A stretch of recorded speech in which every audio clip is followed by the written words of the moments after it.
திருப்பாடல்கள் அதிகாரம் 97.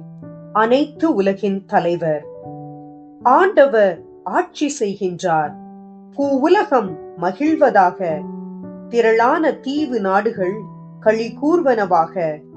மேகமும் காரிருளும் அவரை சூழ்ந்துள்ளன. நீதியும் நேர்மையும் அவரது அரியணையின் அடித்தளம்.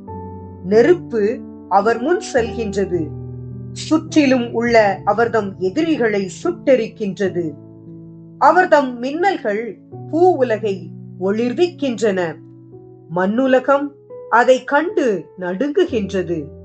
ஆண்டவர் முன்னிலையில், அனைத்துலகின் தலைவர் முன்னிலையில் மலைகள் மெழுகென உருகுகின்றன. வானங்கள் அவரது நீதியை அறிவிக்கின்றன. அனைத்து மக்களினங்களும் அவரது மாட்சியை காண்கின்றன. உருவங்களை வழிபடுவோரும் சிலைகள் பற்றி பெருமையடித்துக் கொள்வோரும் வெட்கத்துக்கு உள்ளாவர். அனைத்து தெய்வங்களே, அவரை தாழ்ந்து பணியுங்கள்.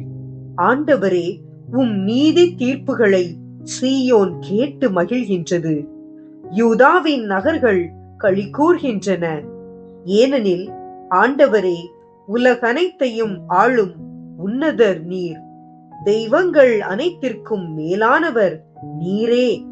தீமையை வெறுப்போர் மீது ஆண்டவர் அன்பு கூர்கின்றார்.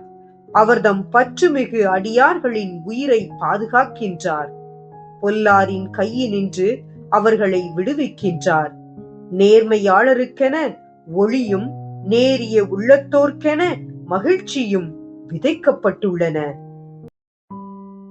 நேர்மையாளர்களே, ஆண்டவரில் களி கூறுங்கள்.